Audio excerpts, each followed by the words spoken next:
All right. Well, welcome to the meetup. This is the Salt Lake City Python meetup.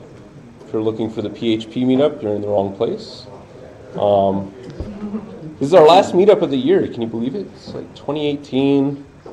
So many things have happened. About to make it one more time around the sun, almost on year 5 of this meetup. So that's pretty cool. For those who don't know, I'm Ferris. I'm the guy who helped start this meetup with Joe over here. He's in the back. All started when Joe and Ken, who's not here, and I stumbled upon each other in a little coffee shop in Sugar House, and I saw a Django admin screen, and I'm like, hey, are you guys doing Django? And they're like, yes. Do you know Django at all? So we started chatting, and there's no, Python group that is actually like the correct direction of traffic during rush hour. Instead, you'd have to drive all the way to Draper at 5 o'clock just to get to your meetup group. So there is still a meetup there, and we'll talk about them. But here we are today, 5 years later, after many different venues, and yeah.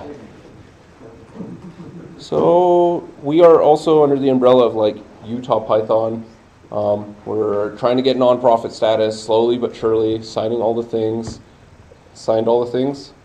I will sign all the things. He will sign all the things.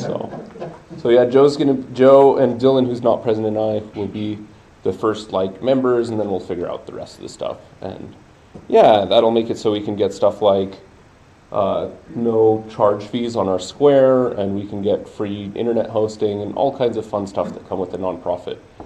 We started on this a couple years ago, and somebody misspoke and told me at PyCon, oh, you can't be a nonprofit and get funding from the Python Software Foundation. I'm like, okay, then we should stop doing that. And then it turns out they misspoke. So we're back.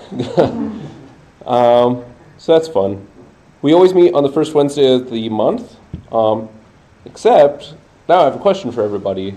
Who thinks they could make it on January 3rd? I could make it on January 3rd. I think Python is a great way to start the year, okay? And who definitely can't? Yeah, a few people. So I think I'm still going to host the meetup on the 3rd for the very simple reason that the next week my corporate overlords, aka WeWork, will be sending me to LA for a conference that is like their version of a TED Talk.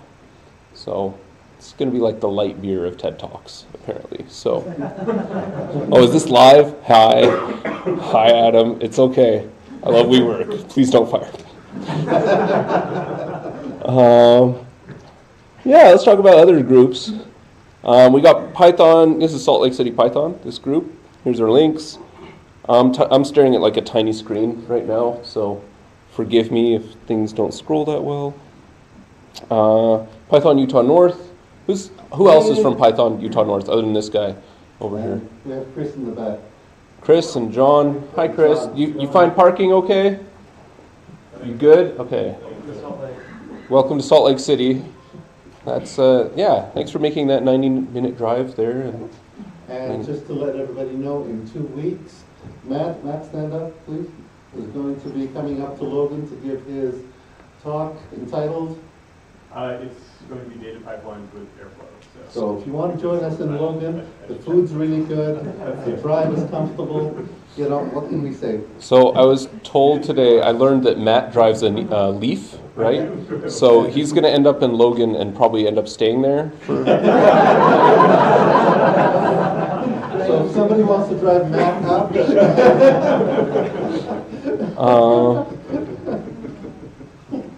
Let's see, what else? We have the PyLadies. Who's from the PyLadies? Any PyLadies here? Hi. Do you know when your next shindig is? Is there another one before the end of the year? We're not doing one in December. We meet the last Wednesday of every month, so we're going to skip that one and be back in January. Okay, that sounds good. This is why I set up our meetup for the first Wednesday, by the way, is I looked at all the holidays. I'm like, oh, okay. But, sweet. Do you know what your January thing's going to be about? I think it's going to be something deep learning, but not totally sure. Something deep learning. I like it. Oh, sorry, I misspoke. Ours is in January. December. Again, Okay. we're not doing December. Okay. Sorry. This is my meetup right now, Yeah, Utah I'm North. correcting Okay. myself. All yours. This guy's also my dad, so pardon the dad jokes between us. Python at the Point, South Valley. Anybody from Python at the Point, South Valley? Those are the brave folks who do drive south during rush hour. So they are at Canopy. So yeah, if you are in like Python, or if you're in Provo or like Draper or something, that's a great meetup to go to. So is this one, just saying. Girl Develop It, anybody from Girl Develop It? Anybody gone to a Girl Develop It workshop? They're more of a workshop-oriented group, language agnostic, also great. If you are ever interested in giving a talk or a workshop, they're always looking for volunteers for that. So check them out. There's also the Data Engineering Meetup, and you want to give a quick spiel about that? Yeah, we talk about data engineering. Thank you, Joe. Moving on. Yeah, so the next meetup is going to be January 23rd. We meet we try to meet every third Wednesday of the month. And Elliot is actually going to be talking about Docker wizardry. Ooh, wizardry. Isla, you need to wear a wizard hat. I'm not even kidding, you should wear a wizard hat. Or a robe like Harry Potter. My husband laughed. I mean, it's just programming, don't take it so seriously. Website, Salt Lake City Python, SLCPy.com. I don't know what it is about website maintenance. Here's the thing. I decided I wanted to be a web developer when I was fairly little, right? And now, my personal sites haven't been updated for like years. I don't know what it is. As soon as you start working in that thing. So I decided to like turn something else into a hobby. So I'm like into homebrewing and aquariums now. So that way, like, if I ever do those for money, I know I'll be too poor to keep doing those. And then I could be like a web programmer for fun again. So, but yeah, that's a thing. GitHub repos, I try to fork your talks. If you have a GitHub talk, I'll try to fork it to the Salt Lake City Python one. And this second one is GitHub pages, which sponsor the Utah Python like flat pages. It's still in Angular after 4 years. I don't know. Yeah, it's an Angular 1, I think. Angular 1.3, not even Angular 1.4 LTS version. 1.3. So, yeah. It's probably been hacked by now, so our static page. So if anybody wants to pitch in to your local open source community. We also have a few sponsors, Pythonistas like you. We got a record amount of donations tonight, I feel like. I haven't counted them up, but thank you so much. X-Mission, where's Matt? Hi, Matt. Matt is the CFO of X-Mission. He always gives his nod of assent that I'm allowed to give the X-Mission spiel. So X-Mission, if you don't know, is your locally organically produced GMO-free internet service provider. Since 1999, X-Mission has been serving the local tech community, not just in giving us nice internet and fun dial-up sounds, not just in fiber, but also by supporting this meetup. They've supported, they've given us all kinds of stuff. They've given us books, they've given us pizza. So yeah, here's just a selection of our raffle prizes that we're going to be looking at. We got Python the Bible. Ooh. We have Beginning Python, which is an A-Press book. This one's always being updated. And the Illustrated Guide to Python 3. Anybody meet Matt Harrison before? Yeah, so he's our... Yeah, we have an organic and locally produced Python book. So it is gluten-free.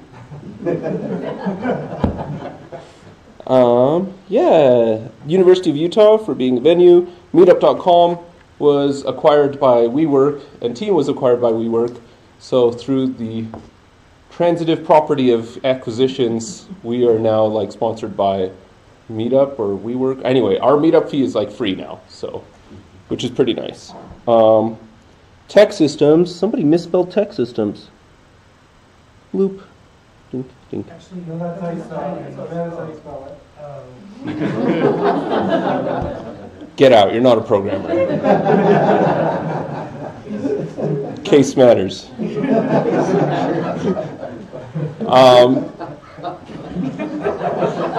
just joking. It's okay, you're here now, okay? I know you're a beginning programmer, so you're going to learn. For people who are not clear on that, yeah, case matters in Python. So, yeah, Tech Systems, I have heard that they will be sponsoring our February soiree.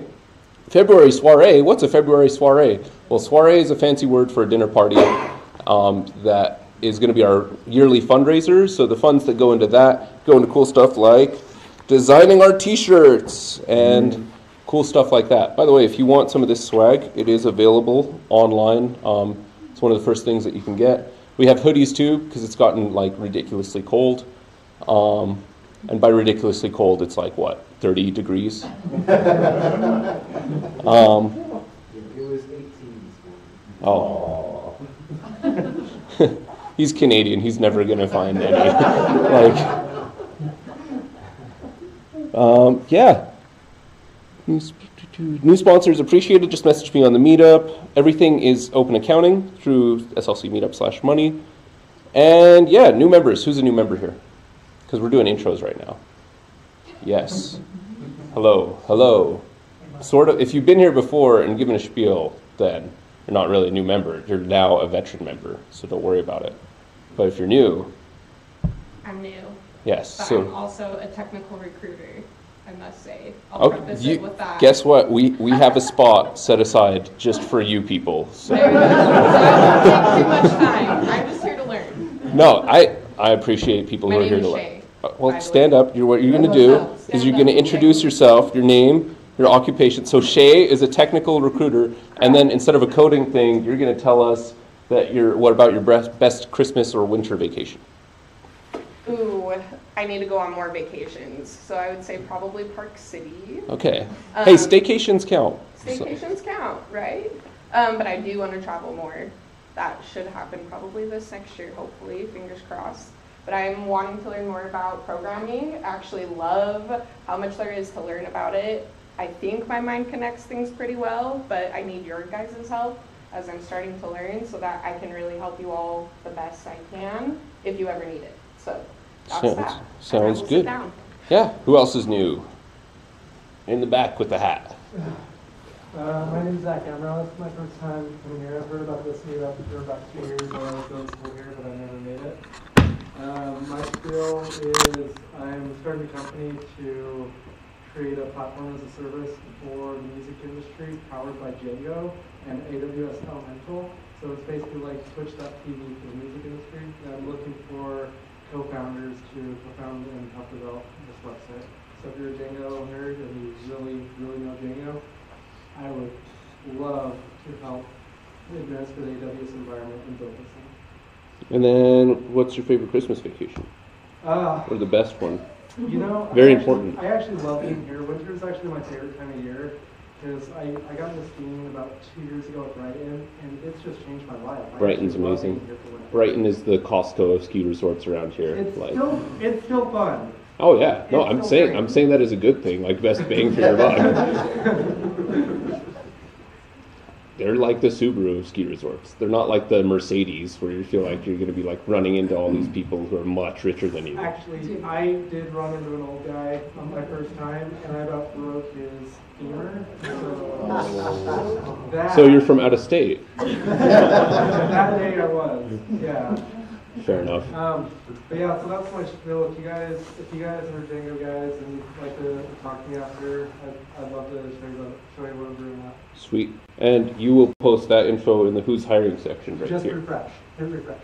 I shouldn't have to refresh. It's live. Oh, I It's a live Etherpad. I think You need to put connect it to the in who's internet. looking, right? Scroll down. It's in who's not. Oh, did you put it in Who's Yeah. Looking? I'll move it, I'll move it. Is it? Oh, that's why. Oh, See, if you're looking for a job, then you're looking. There you go. I stand corrected. You There we are go.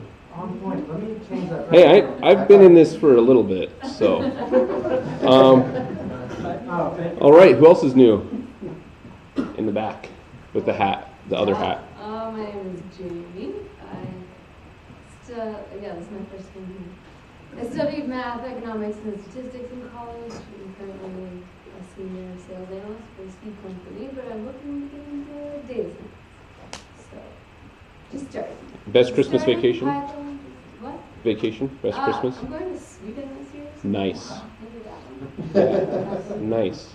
And Just forecasting. sweet. Who else is new?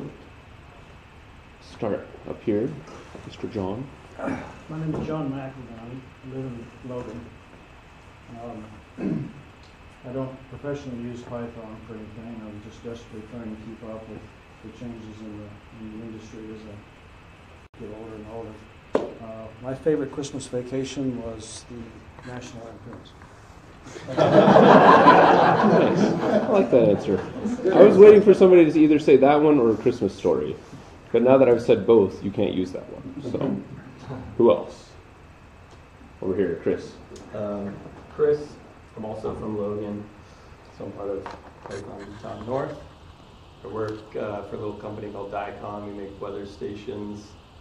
And I'm not a full-time software developer, but I do a bunch of different things, including a little bit of web development, a little bit of data analysis stuff. And best Christmas vacation. Usually I don't go on vacation. I go down to New Mexico to see family, which I guess I don't consider vacation, but none of us do. It's always exciting trying to go down there. It's a big storm up here, driving over the pass to Price. But I did once have a vacation up here when I was younger. I went skiing, so I think that was my Skication. Like it. Yeah. All right, and then I saw one more person back here. My name is Lauren. I moved here from California, so I'm going to try to maybe next winter stay here. I actually enjoy the snow. I work as a data scientist at a company called H2O.ai, and I use our Python API and then some regular Python stuff. Very cool. And best Christmas vacation?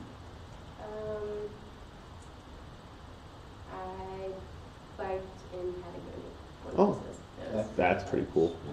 Nice. So, just saying, we've had a California refugee every meetup this year. And the reason I bring that up is that we had guests from San Francisco at my work today, and they're like, why would anybody live here? And then I had them pull up Zillow, and they were like, wait, what? And I was like, don't tell any more Californians.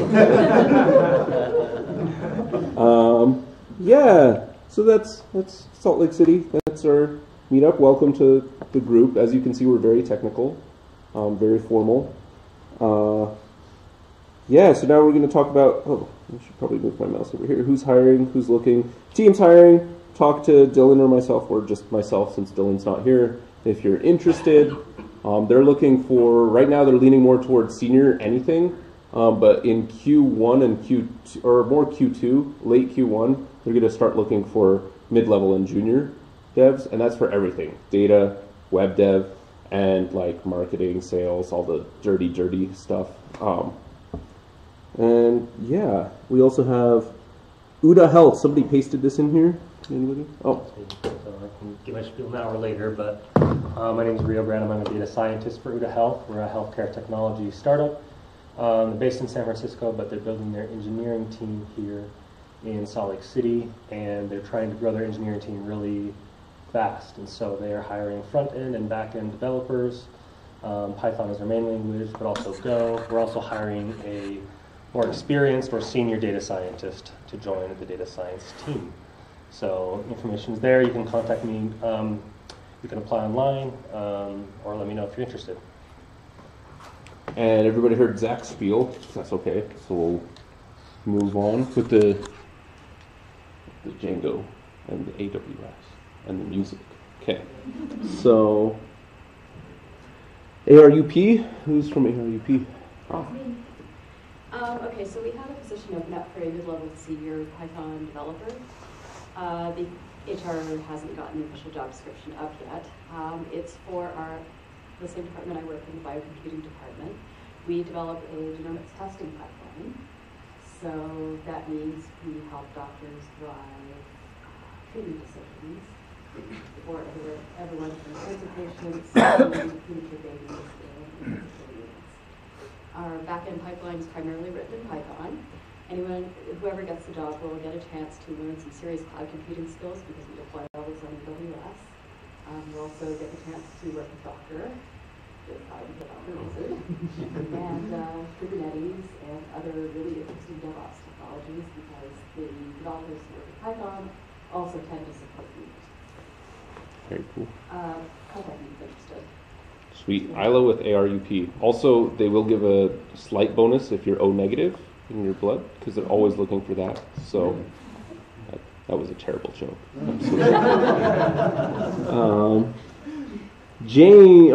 Now, anybody else who is hiring in the Valley that we know of? Is it going to be Overstock? Overstock is hiring. Overstock is... We're looking for, so I'm Jacob Hummel, I'm a senior machine learning scientist at Overstock, and our immediate team is looking to hire more people. So we're looking for developers and data scientists and analysts. So if you are interested, if you are working in Python or you're working in data science and you are looking for a new opportunity in a big company where we have access to all sorts of data and really hard problems and cool stuff that we're all working on, come talk to me. Very cool. Anyone else know in the Valley? Is Recursion still hiring? Yeah, we are growing a ton. I'm Jess, I work at Recursion Pharmaceuticals. We just moved into a new space in the Gateway, and I think there's like new job postings going up all the time, and there's going to be a lot more. We're especially looking to expand data scientists with expertise in chemistry. Ooh. It's kind of a niche thing, but like if you know anybody, yeah. Nice.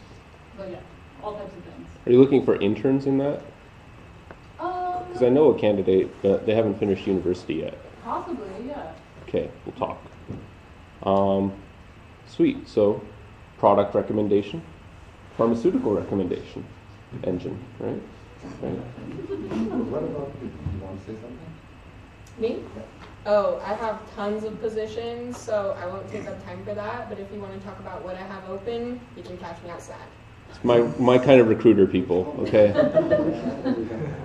Consultant is who I represent. And how do I spell your name? Shay, S-H-A-Y. With a Y. Okay. Yeah, and then my last name, if needed, it's Tebbs, T-E-B-B-S. Awesome. And ConsultNet will be sponsoring our next meetup, right? Potentially, actually. Oh, I'll talk to sweet. you. And I have tons of business cards, so. Awesome. Anybody else know of anybody hiring? Going once? Going twice? Okay. Wait, who? Plural site's always hiring, whatever. Just kidding.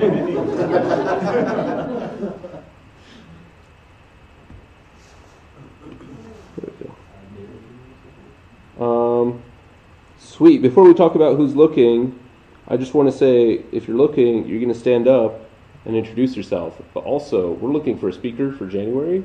So if you're looking, that might be a good opportunity for you to really like step up and be like, hey, I'm going to give a talk about something.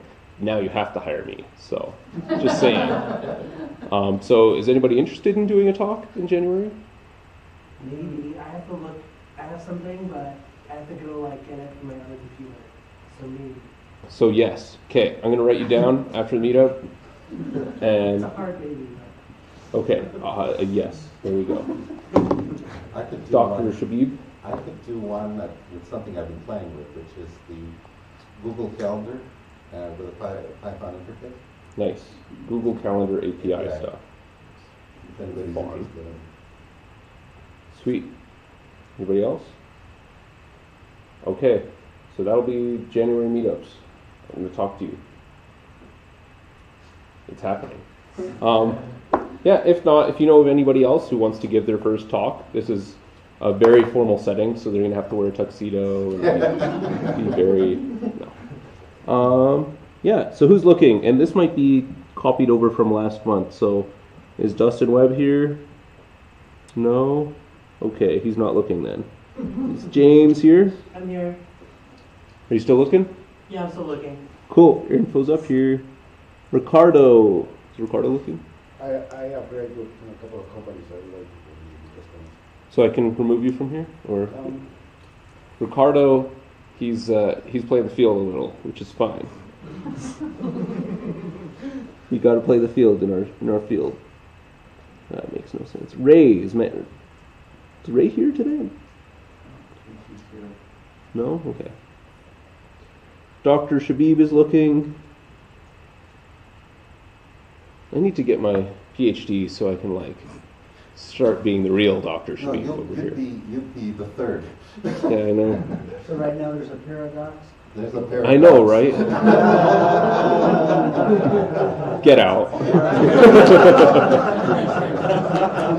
Lots of dads today. Anybody else who's looking? Now's your chance to stand up, give a quick spiel. Once or twice. Okay, let's move on. Community news. USU just had their hackathon. It sounds like it went well. Yep, we were represented at the USU hackathon, unconference, and we got a bunch of emails from people who were interested in Python, and I've emailed them all, told them to sign up for the meetups, come to our meetups. I've advertised this one and the ones in Logan. Sweet. So hopefully we'll have some new membership and new blood. Sweet. PyCon 2019 registrations are here beginning of May. So get it. Well, they're here for the beginning of May. Get it now. Get your early bird. I think you'll save like $100 or $200. And so it's a much easier sell for your company when you're like, hey, sign up now and we could save some cash. It's a great event. Who's been to PyCon? Yeah, PyCon. So good. PyCon makes this look like a formal event. So, any other community news? Any happy haps in Salt Lake, in tech world? Salt Lake City Developer Meetup is starting. Is that a plug, Chase? Yeah, a little bit. Okay, that's a plug. We also can't register on meetup.com. I was able to put it in myself. Ah. So, but yeah, we're starting up. It's language agnostic, so I guess you should check it out. SLC Devs on Meetup. What language? No language specific. All The language is called agnostic.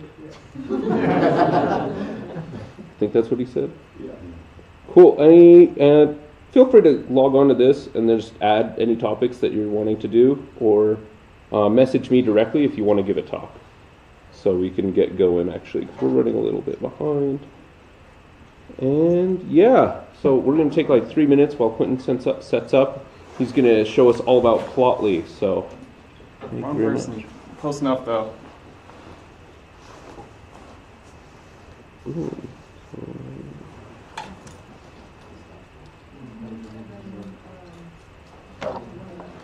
You know this means I'm just going to talk about Plotly the entire time, right? I'm not going to give anything useful.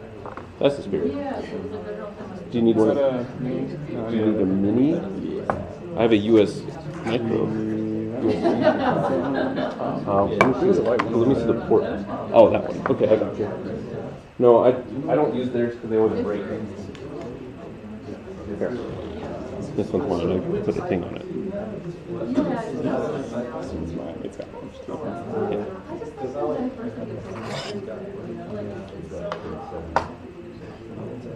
And then your USB-C.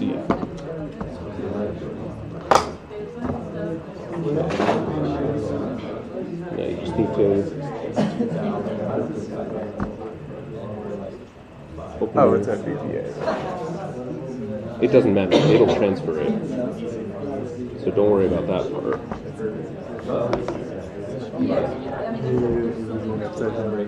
There it goes. Yep. It's a Windows, so plug it.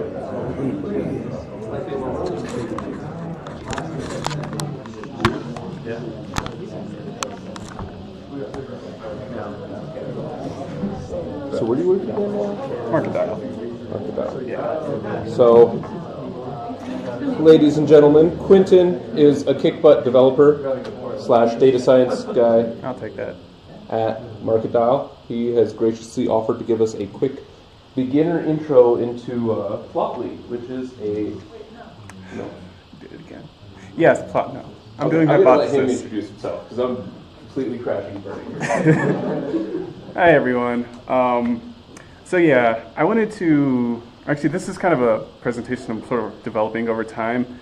as I get to explore the library, but it's sort of something to use for like data science, data engineering activities, anything that really needs to test underlying properties of like data frames or mathematics or arrays or anything that requires any sort of data structure or mathematics. So,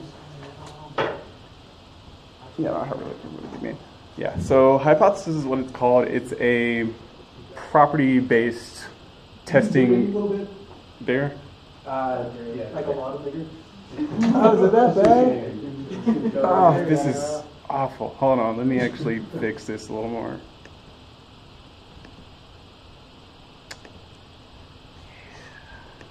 I wonder if there's an editor plugin that's like, I am presenting. There is PyCharm. There isn't PyCharm? And I should pirate PyCharm or something. I mean, acquire it legally. There's community. There we go.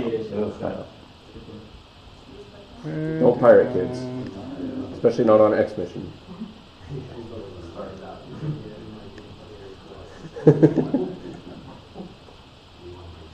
If you close your sidebar, it helps. That's small now. It's 4K, man. What am I gonna do? Switch it to 1080. Control plus. No, but you're asking so much. I know it's a Windows machine. It's okay. What's a good resolution? I'm just glad it's a laptop this time. For 1280? Oh no. Oh no. So it says keep these display settings, but the dialog is completely blocked. Oh, there we go. Okay. Is that better? It looks the same.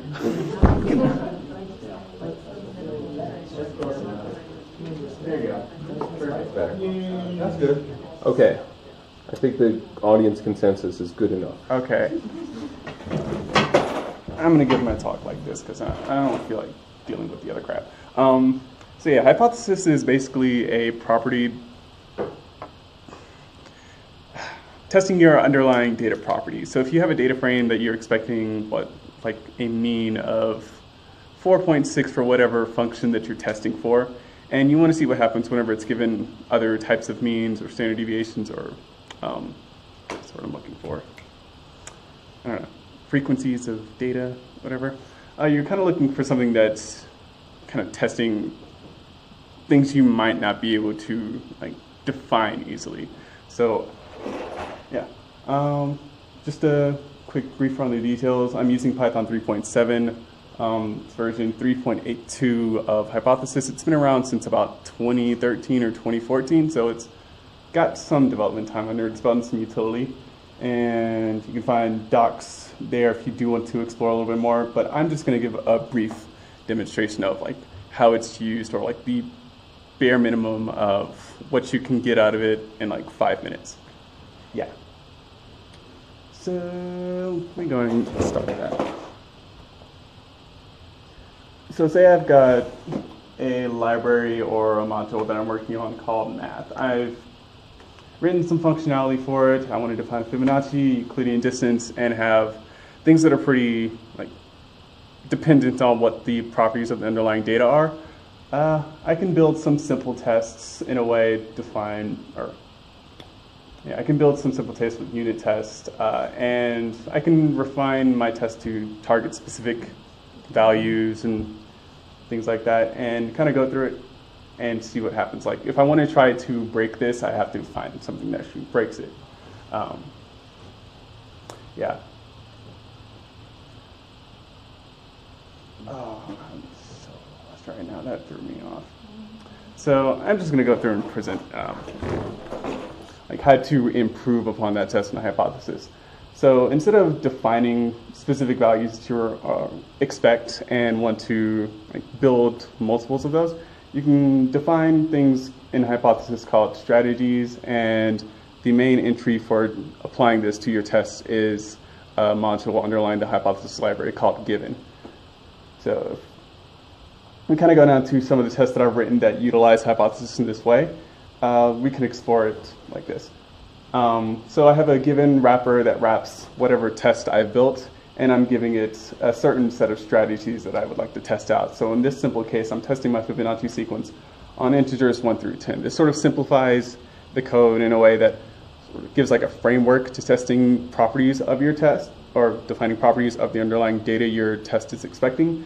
And if you do want to test things that break that you're not necessarily thinking of, like, I don't know, null lists in your, or null lists being passed to the function that you might not be expecting in other cases, hypothesis sort of gives you kind of multiple properties to test at once. So I can give an example of that. And yeah, so it gives you underlying data types that you can test. So it's not just integers, float values. And one of the things that I think it's most useful for is for testing things like data frames and numpy arrays. Instead of sort of generating these randomly and on the fly, you can sort of define your data frame in a more kind of broad manner. So here there's a data frame library underneath the hypothesis.extras package that you can use, and you can use it to pass columnar information to a data frame and have it generate some random or pseudo-random information on the fly. So instead of having to define a data frame and have it sitting somewhere where I have to constantly reference to it, I can define my data frames in sort of a ad hoc perspective in a sort of test-driven way to a degree. And I guess one of the most important things in terms of like what you're getting out of a testing framework that wraps around another testing framework is effective printout and display of what's blowing up in your function or in your test. So I'm just going to give an example of how the hypothesis tests run and what the output of them are, because I think that's one of the most valuable things from it. So there we go.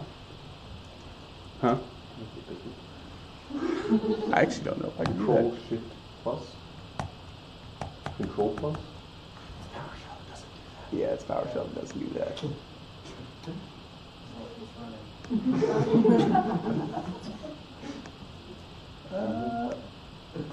Perfect. Perfect. Yes. So we're just going to call our specific test cases. So, I don't know where I am.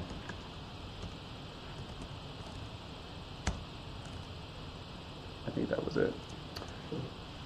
So we're just going to run the original test first, and it will fund me because... Oh. White space is a thing in Python? Just so... What? Wait, what? Just delete that line. Also the non-existence of Oh, space. wait, oops. Oh, yes.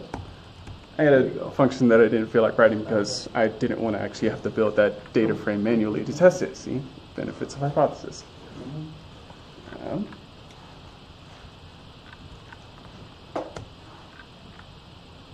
So this is a printout from the original unit test. So just kind of gives us an explanation of what happened.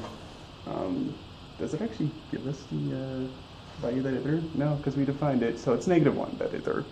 So I usually compare and contrast between that and unit test, or the hypothesis test framework that sort of tests a bunch of things at once and gives out the falsifying examples pretty beautifully, actually. There it is.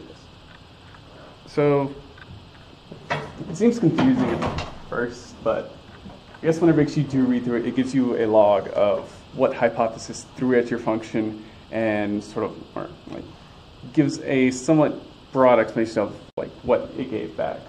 So in the case that we were looking at, actually, yeah, no. What I do like about it is the fact that it does give you access to kind of corner cases that you wouldn't necessarily be writing tests for or thinking about if you're kind of writing these on the fly.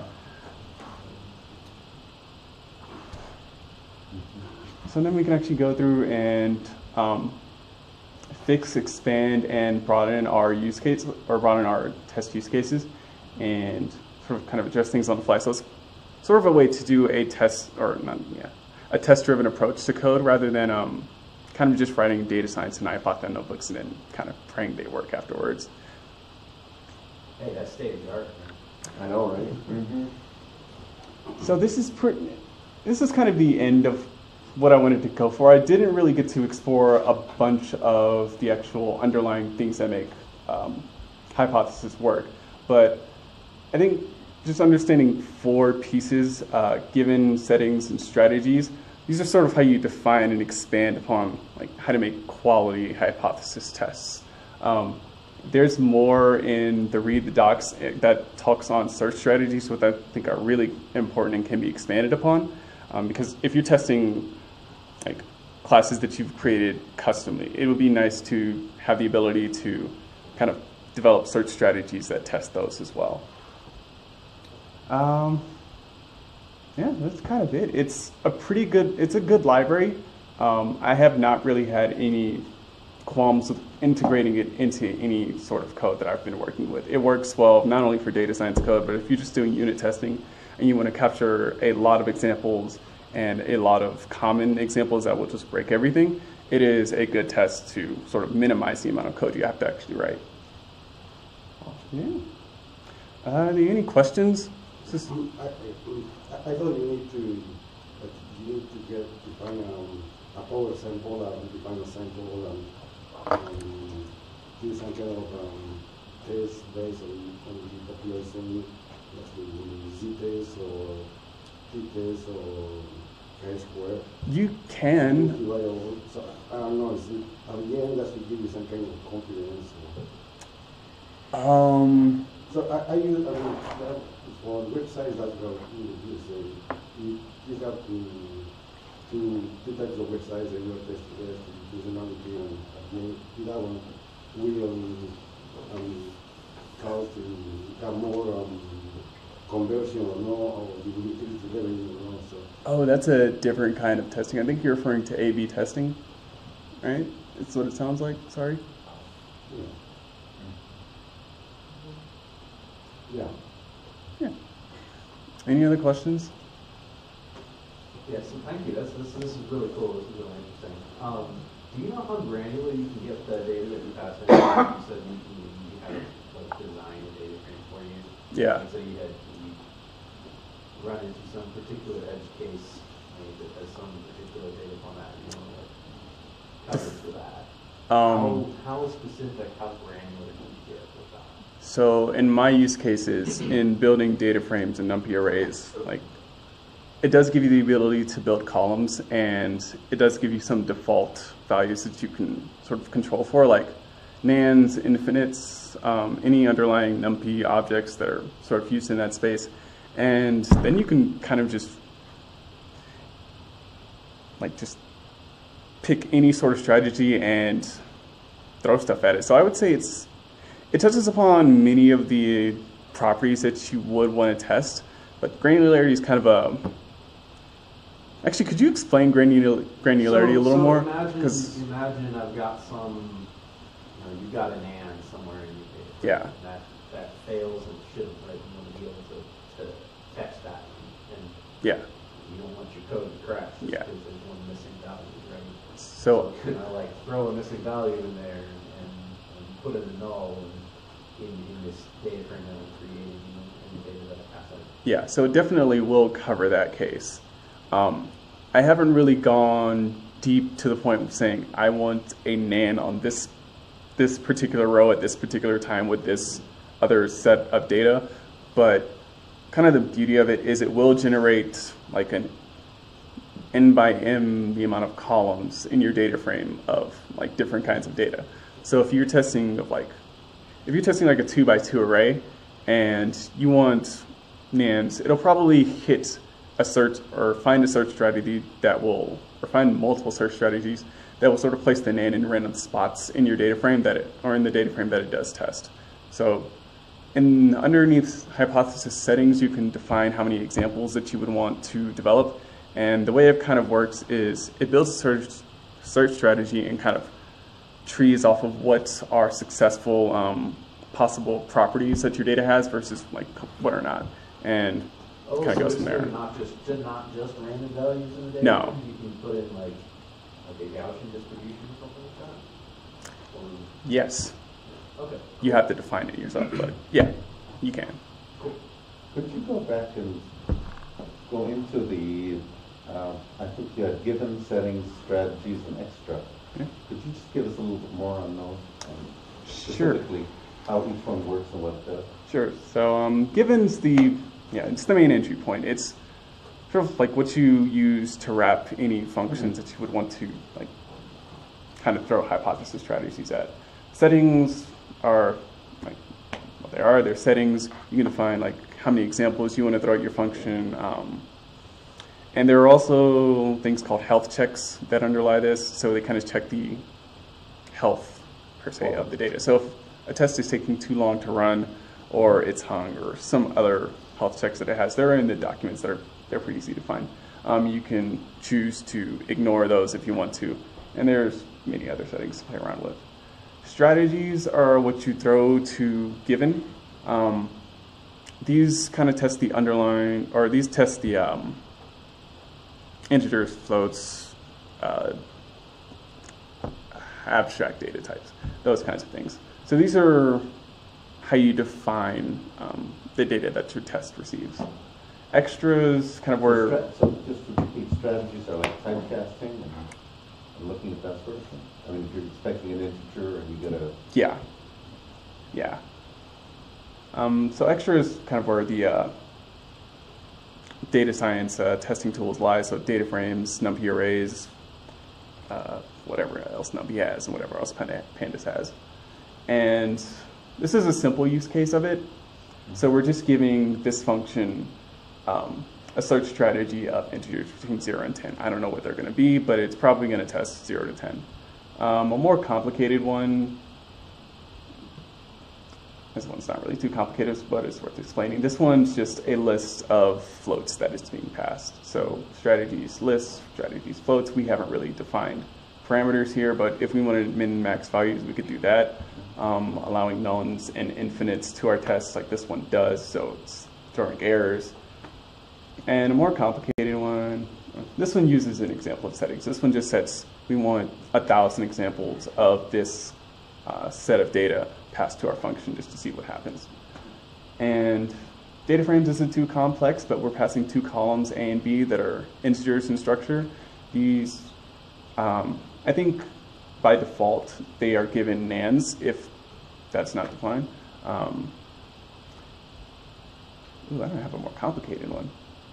I think it'd be fun to do actually a more complicated one. So I think for Euclidean distance, we have just a tuple that we're being passed. And this one's throwing an error because this one's overflowing, or this one's throwing overflowing integers. So if we wanted to refine our parameters, say we don't want to allow nans or something,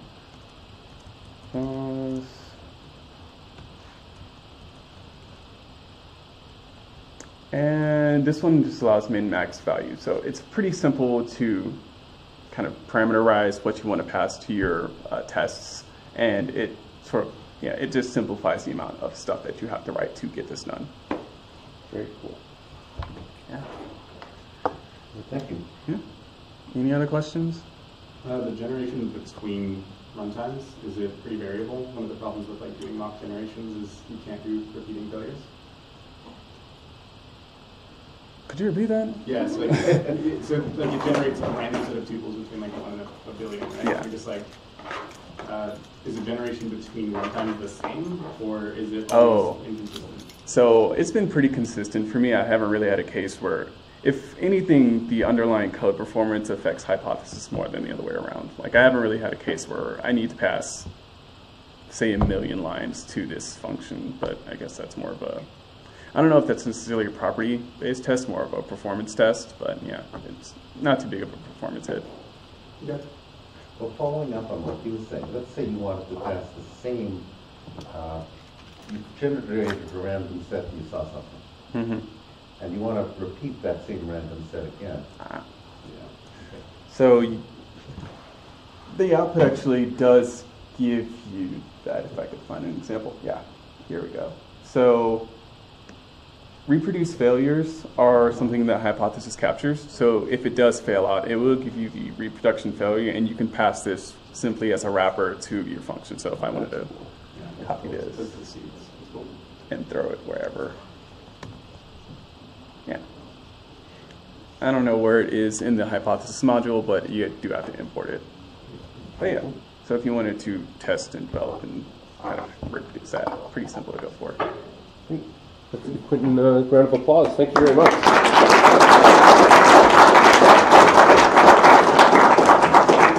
So my apologies. For some reason, I thought Quentin was doing Plotly and Rio was doing hypothesis. I don't know how I got that messed up, but you said it like 3 times. Right? I know, and you kept correcting me like, no, I know what I'm talking about. So apologies. So Rio will be showing this hypothesis. Wait. Here you are. Let's see if we pop up here. Magic. Sweet. It's giving me a different record. Okay. So if you mirror screens, if you want to do that. Okay. And on a Mac, that is right.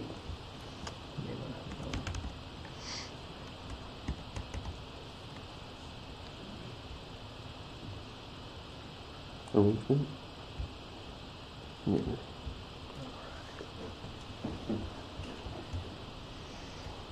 Okay. Is this big enough?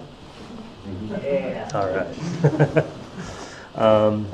So what I'm going to be going through is I'm going to kind of go through a walkthrough example of Dash, which is a package built by Plotly, which probably a lot of you are familiar with. They have a really popular data or visualization library. They have APIs for Python and R and other languages as well. But who here is familiar with Shiny in R? A lot of people. So this is kind of Python's response to that. Plotly wanted to build something similar, and they came up with Dash. So what it is it's supposed to be a simplified way to build web apps that are really good for interactive visualizations, presenting findings from data.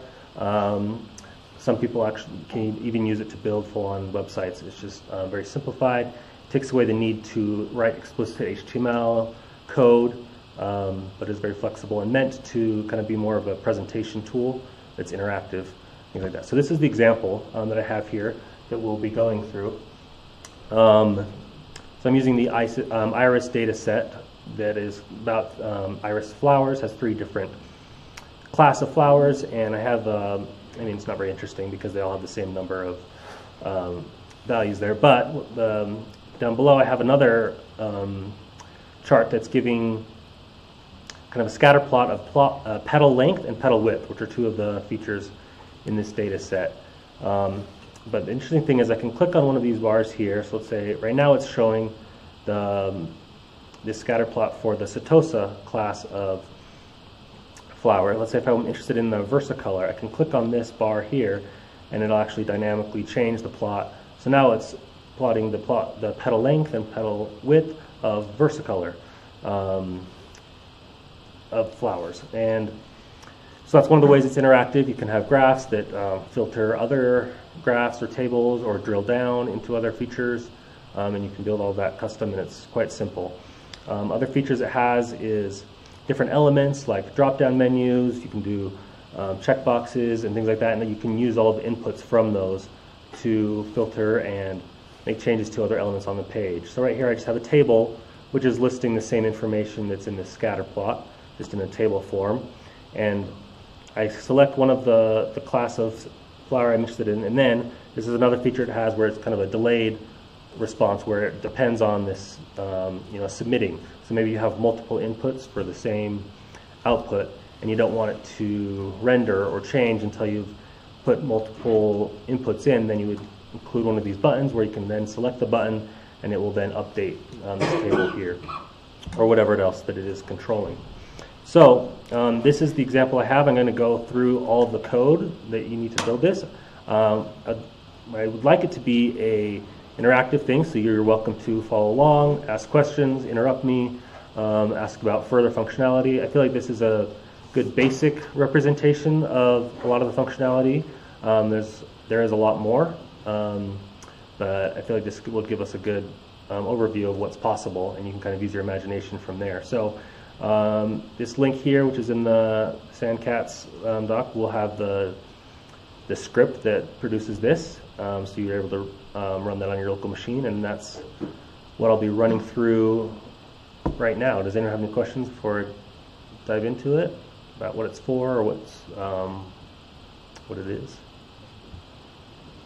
Awesome. So the first thing is all the different components that we're going to need to install. There are a few different ones. Plotly is the underlying visualization library that is, obviously integrated into Dash. And there are 3 different components that we really need to build these types of apps. The first one is just import the main library Dash. And these are the versions that are current. The next part is HTML components. And what that is going to do is allow us to build, add HTML elements without coding actual HTML. So for example, here I have a header, and the whole thing is in a div and things like that. And so to be able to use those, we need to import this HTML components part of Dash. The next library we need to import is the core components part of Dash. What the core components is going to give us are the ability to input graphs, and also like this drop-down menu here, or if you want to do a text input field or a date range. All of those types of features are going to be included in the core components library here. And then I'm importing pandas and scikit-learn just to get a simple data set out of scikit-learn, and then use pandas to manipulate it so that it's a way that I can present it in this app. So import all of these. The core components usually is alias like this, HTML, and then dependencies. We're going to import 3 items here: input, output, and state. We're going to use these as part of a decorator for a function, and these objects right here are what are going to help us define retrieving input from interactions on the web app, and then defining the output that we want to produce on the page. The state object here is related to the submit button, and that's what's needed to kind of create static states where we don't render any changes until the submit button is selected. And then the main API for Plotly is with this graph objects package here. So first things first, we import the data, iris data here, put it into a data frame. This was a little bit more complicated than it needed to be just to get a simple data set together. But basically we're ending up with, let's see.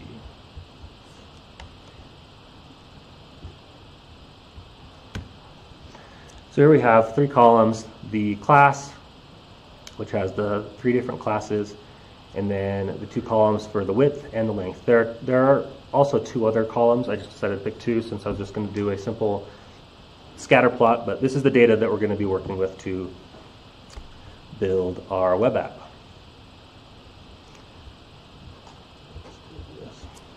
Any questions about packages or the data, or how to put the data together? These are kind of more pre-processing steps. Do you always have to import the extra components?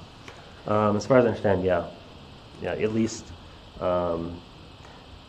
these ones here. Yeah, I think Dash, the HTML and the core components, those are actual separate libraries that you have to install separately, so you do have to import those. Obviously, if you just import Dash, you could access the input, output, and state through dash.dependencies.input. It's just more efficient to import them like this, and then you can just type input and output. So, I mean, could you make something with just the main Dash library? You have to always have those other things. You could do it without the dependencies, the input and output, if it was not interactive, but I think you need, at the very least, the HTML to include some text and to kind of give it some structure. Yeah, I believe it is necessary to at least have the HTML. I think it would probably be the minimum you'd need to build something. Any other questions? What is Dash itself? Well, it's kind of, we call, I guess it just holds the class, which we're going to define to give us the framework, and then we input things into that object. So it's like the app object from Flask, but the Flask underlying object. Yeah, it's similar to that. I don't know, maybe it's not the most efficient way that they design the packaging, but that's what we've got. So, all right, and then another line I have here is external style sheets. I don't do much with CSS personally. I don't really do much web development, but this is a CSS style sheet that they provided in some of their examples. Just makes it look a little bit nicer. But the capabilities that you can provide custom style sheets to your app, so you can design it any way you want, but you also don't have to. You can have very basic layout without it. Yep. I don't know, this is a question I have, might apply to this. So what do you mean by style sheets first? So CSS is, someone can probably explain it better than me, but it's a language that to modify the design layout of web pages. Okay. Did I get that semi right? Okay, I'll just wait for my other question later, because I'll wait. Sure. Okay. Yeah, basically just different ways that you can change the look and the design of your web page and web app. It's like a hat. There you go. All right, so here we're going to start defining the actual app. So first we create an instance of the dash object here. We give it this property name, which is just going to name it, the name of our file here. And then if you have a style sheet that you would like to include, then you can call that here. So this is the instantiation of our dash web app. Question? Probably jumping ahead, but the div, are those are rendered in order, it seems like, correct? It looks like they're rendered. I'm sure. I don't know. Good. Yeah, okay. So this is actually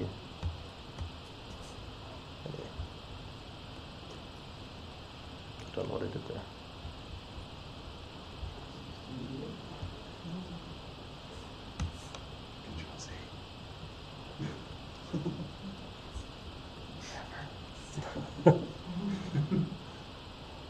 Okay. Oh, it's all here. All right, never mind. I was trying to zoom out a little bit because it's actually overflowing, but I can just scroll. All right, so we define it, calling the dash object here, and then the main part, or I guess one of the main components is the layout. So this is going to be how we're going to define what is the app actually going to look like. So look back here, right? I have a title, I have a little snippet here of text, and then I have one graph, another graph, I have this drop-down menu, and then a table. So the way I'm defining that is through this layout right here. You start with a div, and this is why I think you need at least HTML to produce something. You start with some HTML object that you would normally use to write HTML, but instead of writing it explicitly, you just call that tag right here, and then you can put whatever you'd like inside of that HTML object. So I'm calling children explicitly here, but this is the first argument, so you can leave that out. But basically, we will then have a list inside of this div object where we will include all the elements of our page. You can customize this. You don't have to do it all in one div. You can have multiple and split it out however you would like to design your page. I'm just going to include all the elements in this one div, and that's why it's going to be pretty just vertical layout. Everything is just kind of layered on top of each other. You can get more fancy with that. I am not an HTML expert, and so I'm not as experienced in that, but I know that it's quite versatile. So the first thing I'm doing here is adding the title. So H1, calling first header 1 is this large piece of text here. It's going to be very large font as it's header 1. You can also call header 2, 3, 4, whatever you'd like. Let's see, I think this will update dynamically actually.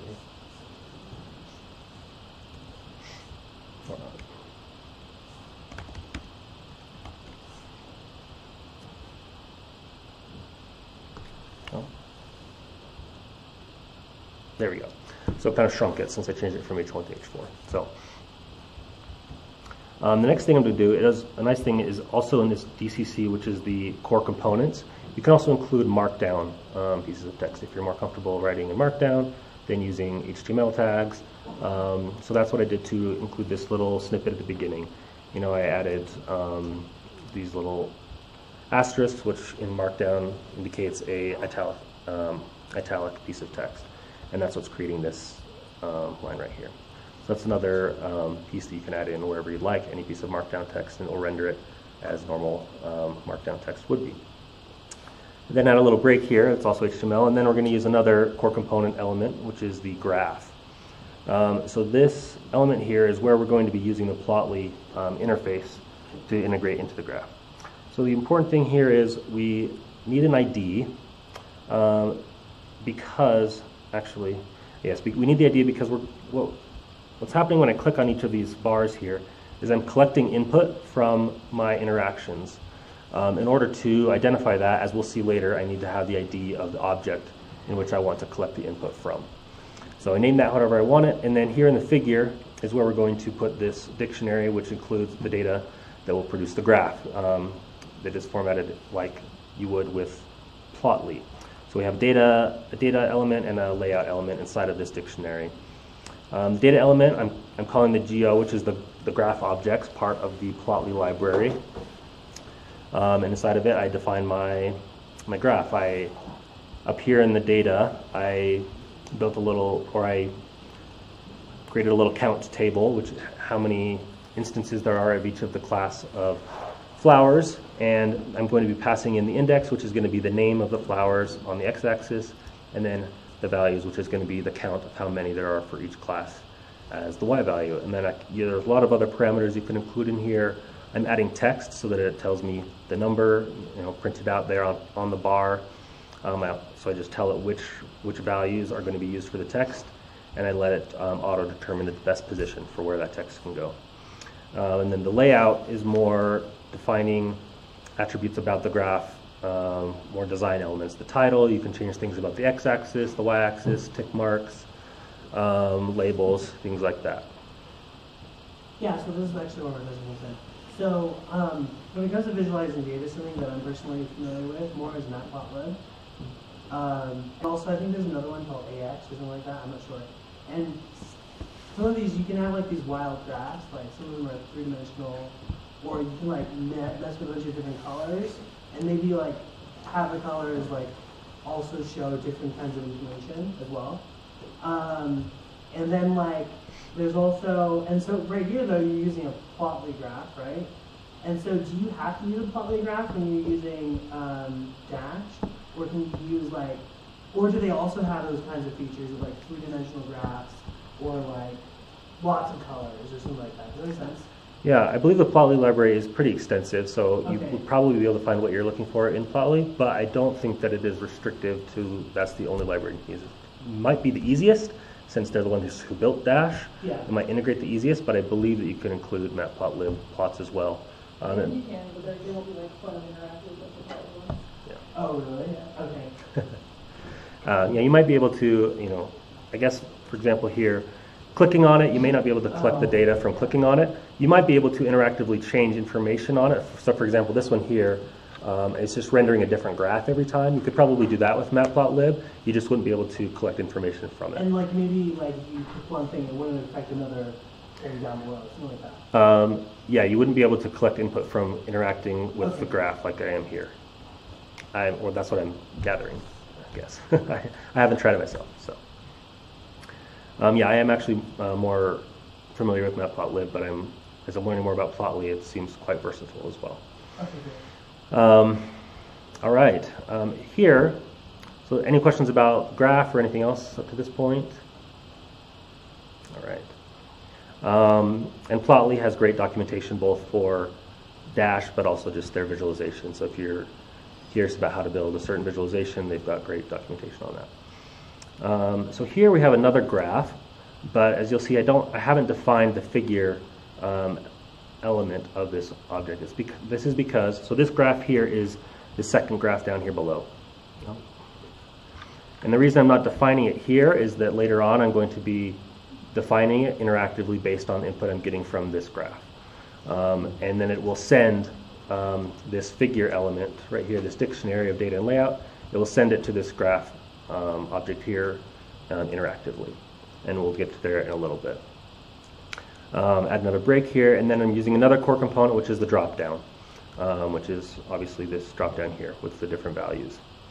And the API for the different elements that you can use, like a drop-down, a slider, a text field, calendar date, they're all fairly similar. Basically, again, you can give it an ID because we're going to be wanting to collect information from the value that we have selected in that drop-down. And you provided the different options. It likes you to have it in a dictionary form where you're giving it a label and a value. So, for example, if I had this coded as Setosa 0, Virginica 1, and Versicolor 2, because those are the values that are in the data set, I could give it a label, Setosa, so that's what the human is reading, but then what actually sends back to me is the integer value associated with it. So that's why there's the label and the value parts of this dictionary here. In my case, since I just defined, or I just changed the column to actually have the text fields, I just left it the same. So this is what it shows on the actual app, and this is what the value that it's going to be returning to me when they hit the submit button. And then value here is determining what the present or the default value is. So when you render the page, this will be what first appears. So right now, like Virginica, and then if I refresh it, it will be back again at Setosa. All right, and I believe you do, maybe you don't have to select that, I'm not sure. All right, and then here's where we're going to add the button that we have below it, the submit button here. So I'm not actually sure why, I'm not as familiar with HTML to understand that this is something that you include in HTML in general, but it's part of the HTML package, the dash HTML component package. Again, we have the ID, and under children, we're going to put, let's see, submit. You know, I'm not actually sure what this element here does. That is what was used in the example, so I copied it.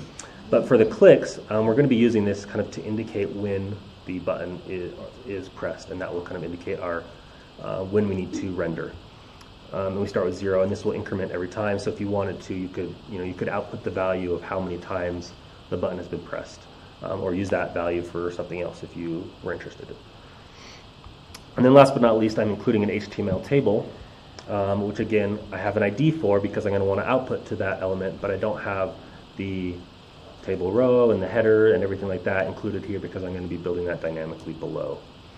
Something that I did not get to presenting with this example was they actually just earlier last month they came out with a data table package as well, where it will, instead of just producing HTML table, it will produce a much fancier table where you can sort and filter and do a lot of other fun functionality.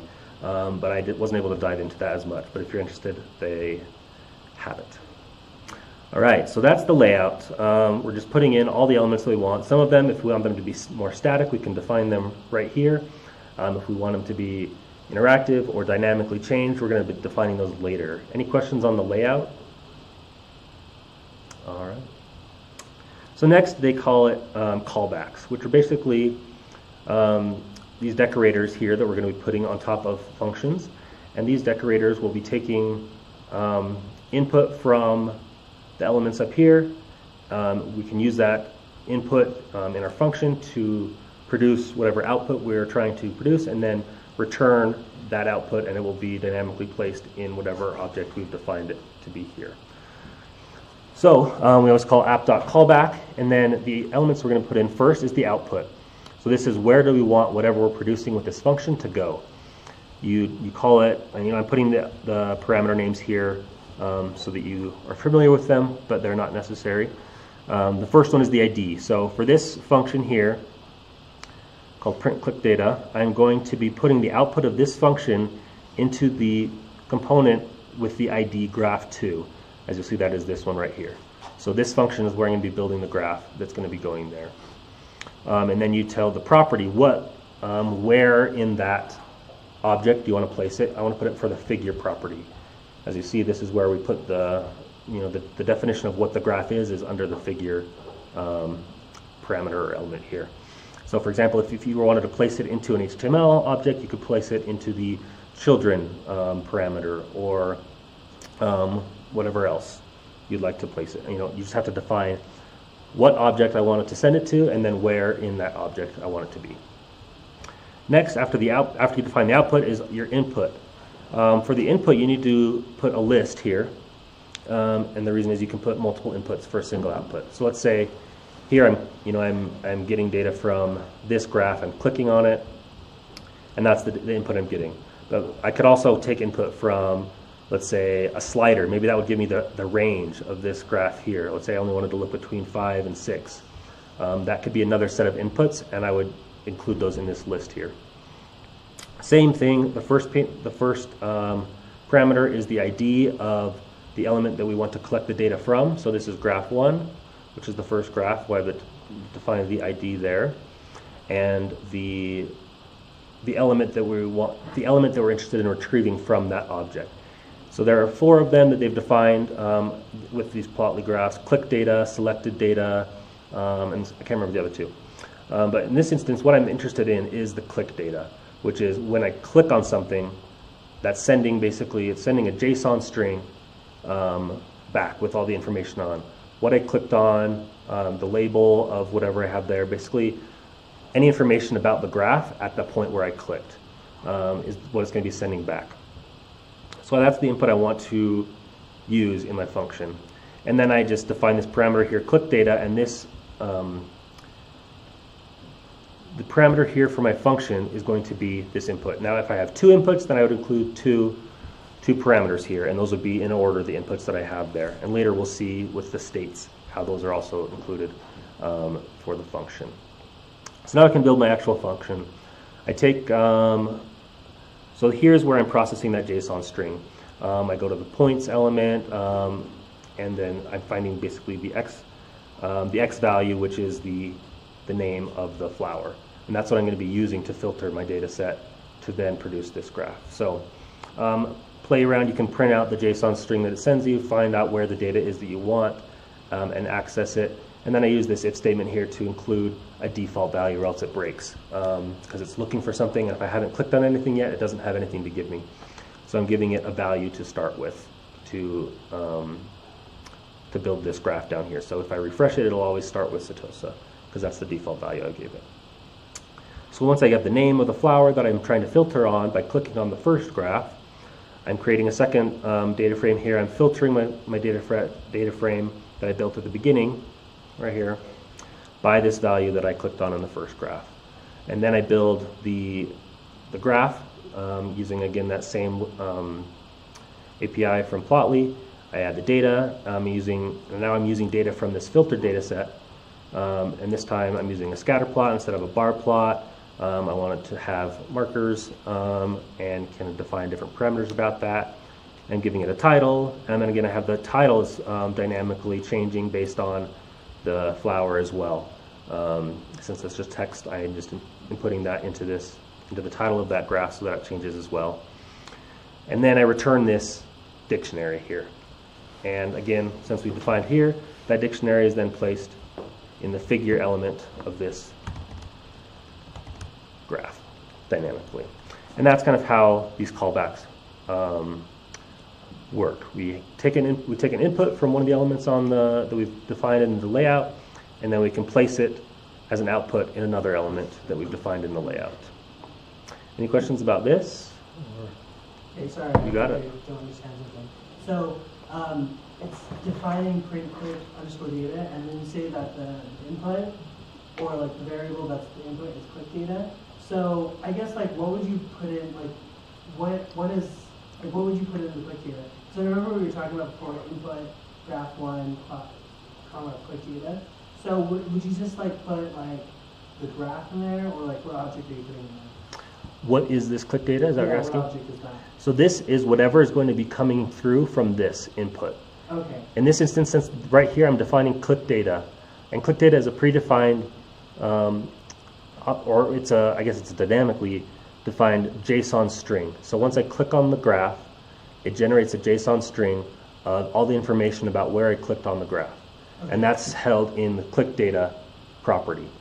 And then that's what's going to be sent into my function here. And I'm just naming it click data so I can relate the two. Yeah, and then like and then you go ahead and apply that to all three graphs, or just, no, just all those, never mind, I understand. Okay. Sorry. Questions are welcome, so no problem.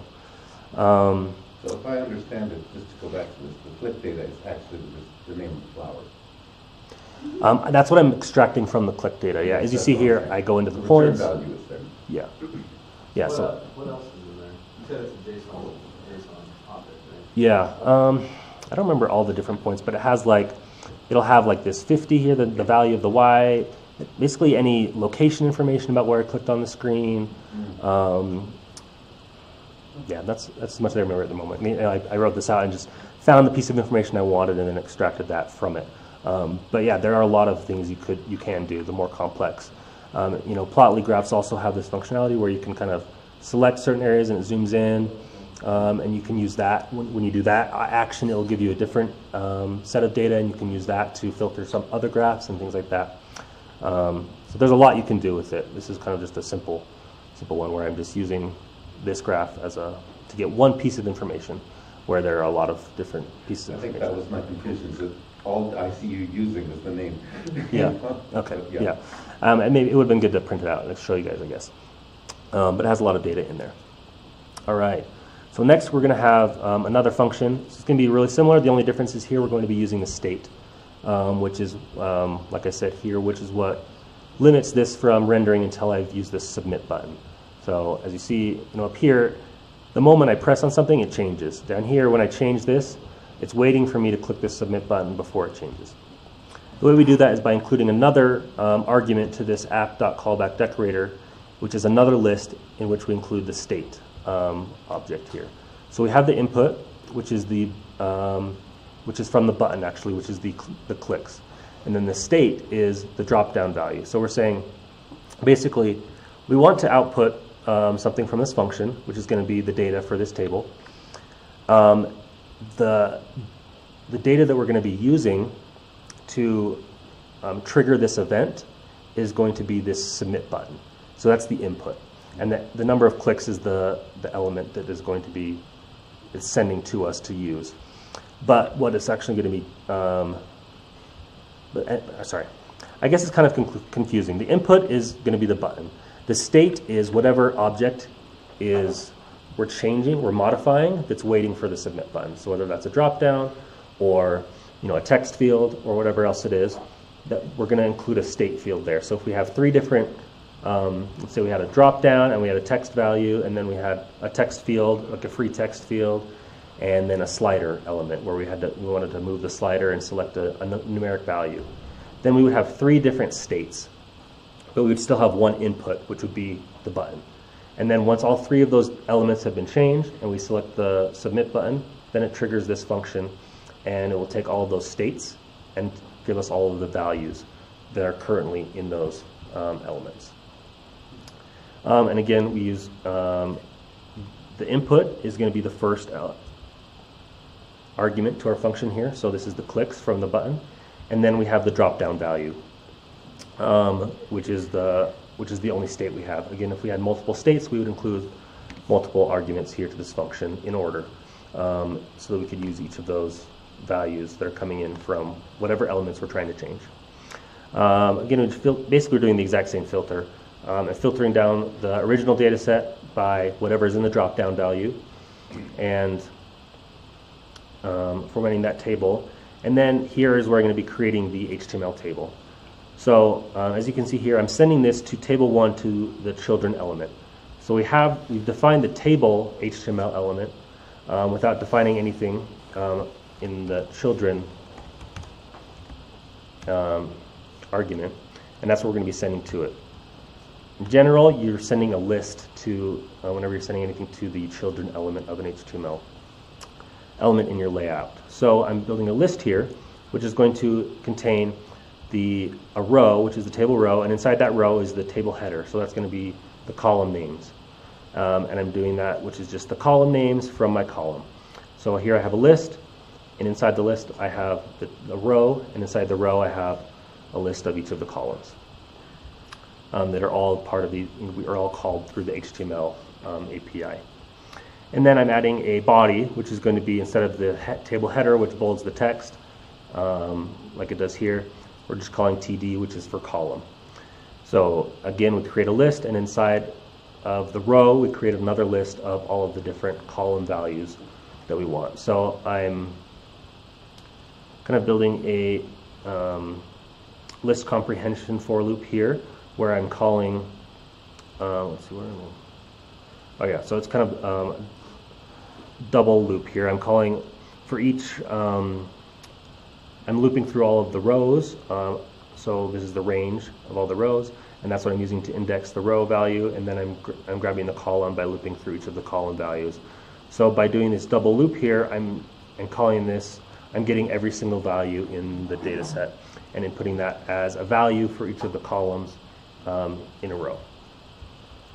And then I combine those together so that it's one list, so that it's just a bunch of rows. The top row is the header, and the rest is the body. Go ahead. So could you pass in like raw HTML? So couldn't you just use the canvas feature for true HTML? I don't know. You see what they do with the button with the submit text? That's just technically raw HTML as the value. So, yeah. So just another thought, right? Yeah. Possibly, I guess. Probably. I have not checked that out. But again, so then I'm returning this list of the rows of the HTML, and that is when it's going to be outputted or output here in our table. And then last but not least, we just include this little line here, app.run server, and the debug parameter allows it to update dynamically as we're changing things in here. So if I have it running right now and I want to change something in here and go back, it'll just automatically update it if you have this debug true here.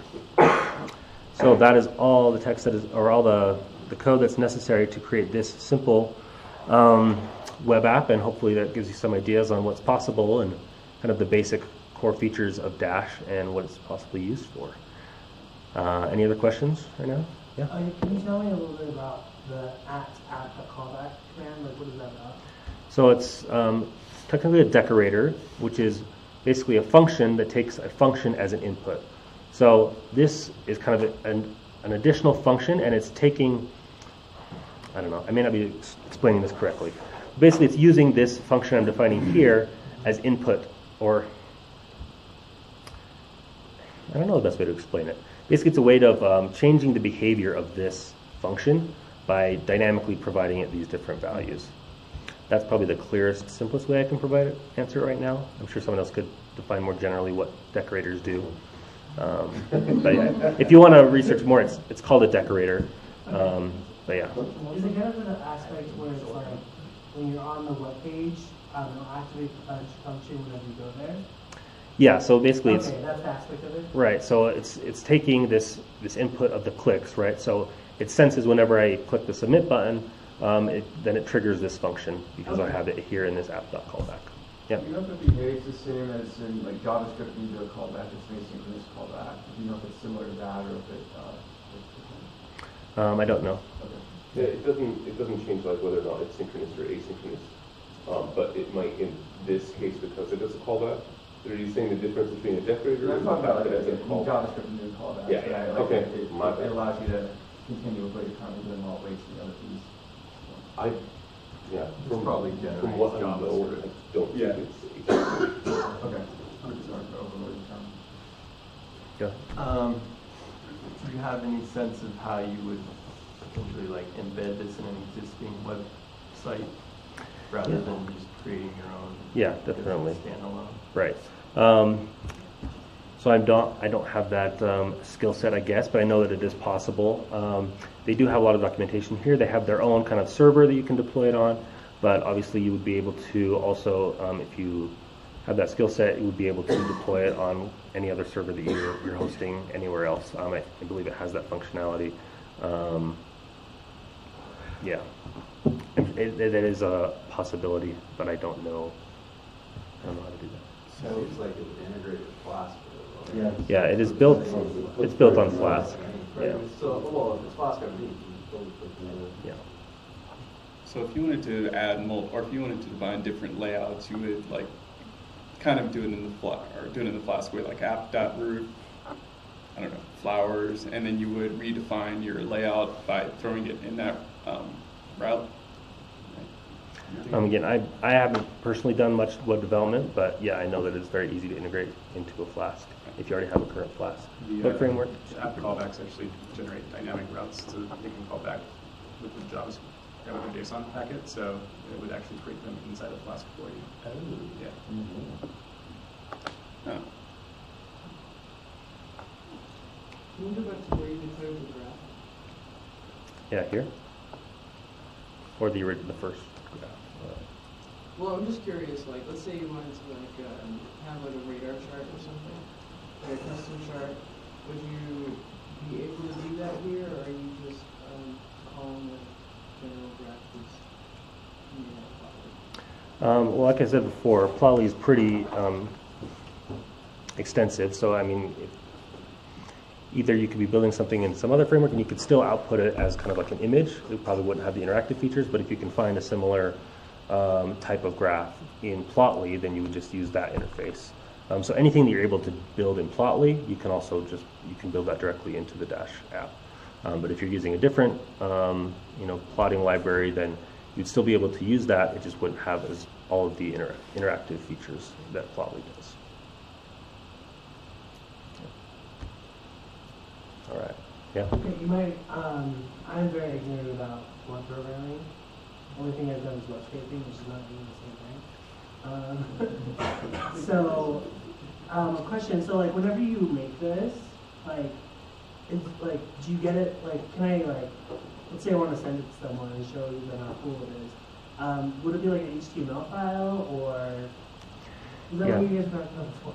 Yeah, so you could deploy it on a server if you have one running, or here it's just running locally on my machine. So as you can see here, it just has kind of this this port and number. So this is only locally. So the only way you'd be able to, without deploying it on the server, share it with someone else, is you'd have to send them all of your code, and they would have to have all the packages, and then they would have to run it, and then they could kind of render it on their local machine. Or you use like something like Heroku or Doku, which we're using for our site, and then you just give them a link. Okay. And could you potentially give us share your code to get everything like that? Yep. So right here, this will give you the exact script that I just showed you. Everything is right here to build this exact same app right here. All one file. Cognizant of the data sources, so okay. That's the database you want to make sure. Yeah, and that's why I have the scikit-learn here, because so I wanted it to be able to be a data set that everyone could use, and so as long as you have that installed, it'll pull the data set straight from scikit-learn, and this should run exactly as it is here, as long as you have all the packages. If you wanted to include HTML, there's a package call, I don't know how to pronounce the photography, it's like DOKPH. Okay, I don't know how you say it right, but you can say it does HTML. It's a little bit more.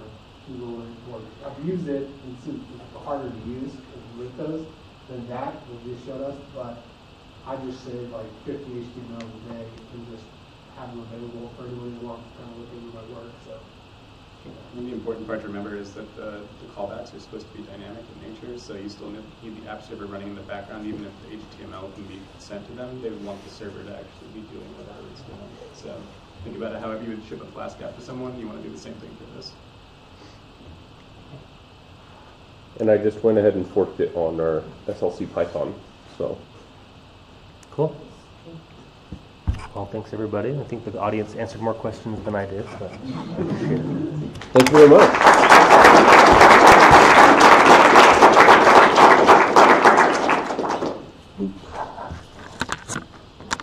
Can you hit light 1, Joe? It's right behind you.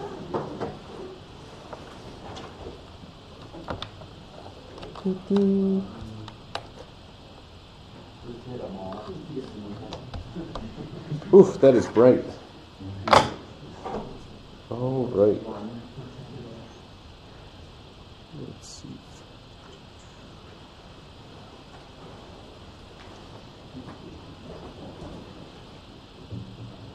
Outputs.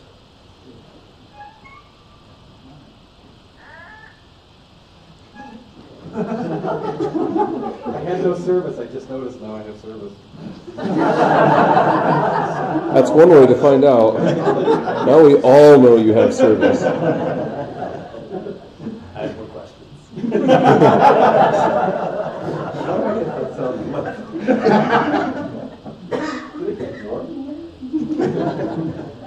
Let's see here. Okay. Oh, everybody can see that okay. See me okay.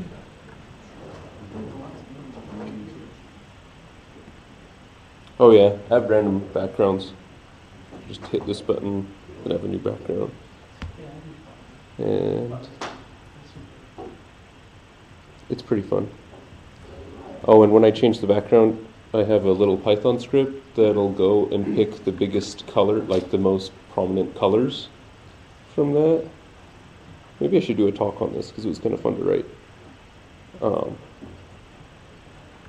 So if I change these colors, now notice my prompt changed as well. So that's pretty fun. Okay, I keep it fancy.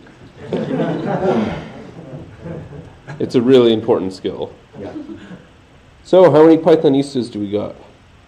First off, let's make sure everybody has a name tag. Who doesn't? Raise your hand. Okay, wow. Okay, what number are we at? It looks like 24. Oh, and if your name tag doesn't have a number, you might want to fix that too. So let's go ahead. I can just help you. So can you make sure people put that and add a increment the number? Yeah. Hey, raise your hand if you need one.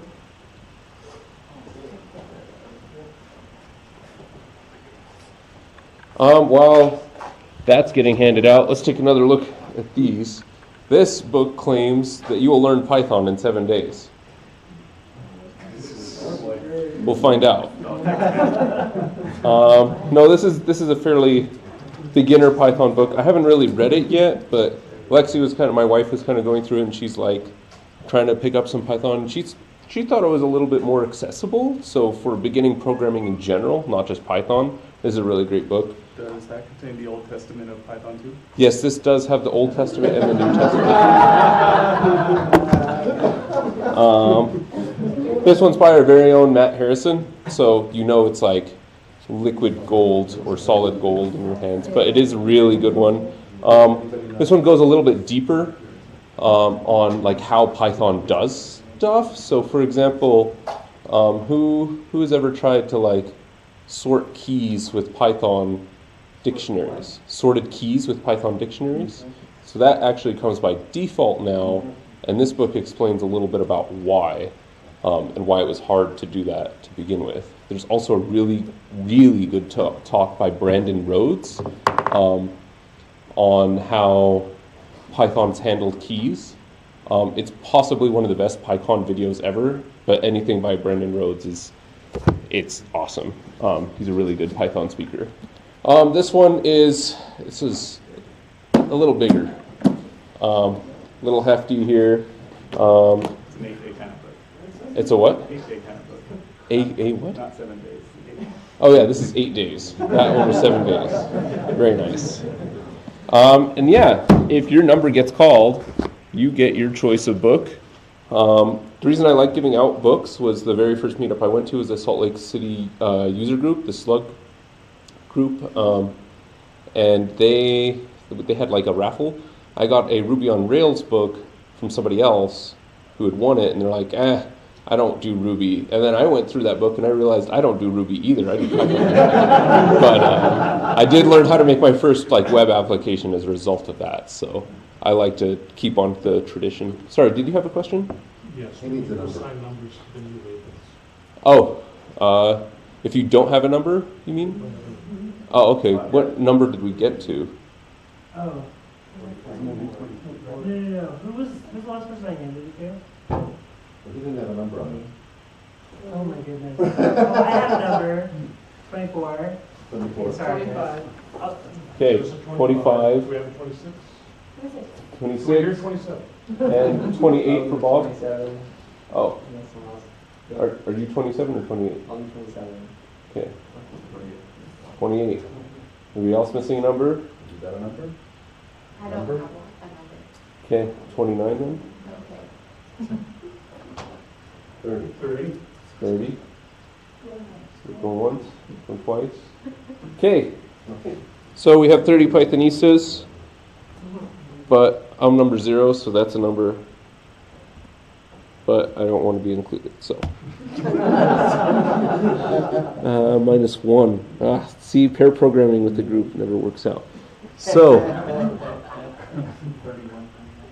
yeah. So import random, random.rand. Oh, it looks like I actually was messing around with random for once. Usually I just hit up and it's like the last time I did this. But randint and I wonder if I cleared my stuff. Oh well. B. Oh, I know what I forgot to do. That's 0. There we go. 28. Hey. Boom, hey.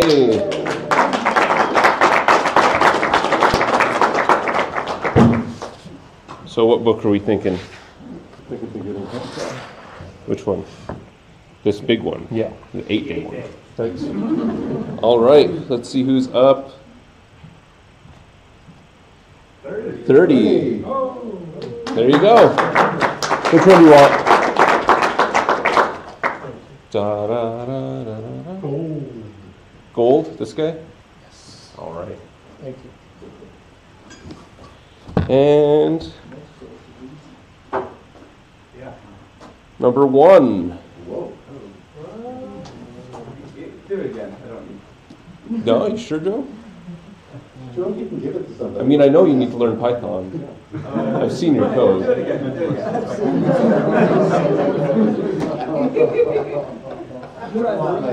21. There we go. Hey, yes. All right. So as was decided, our next meetup is going to be the 3rd, same time. Is it the 2nd? Seriously? Hold on here. 2nd is going to be trickier because I'm just going to be tired.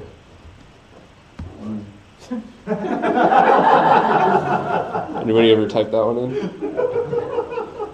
What is it, Cal? There we go. Cal, Jen, you, no? There we go. You Linux geeks, right?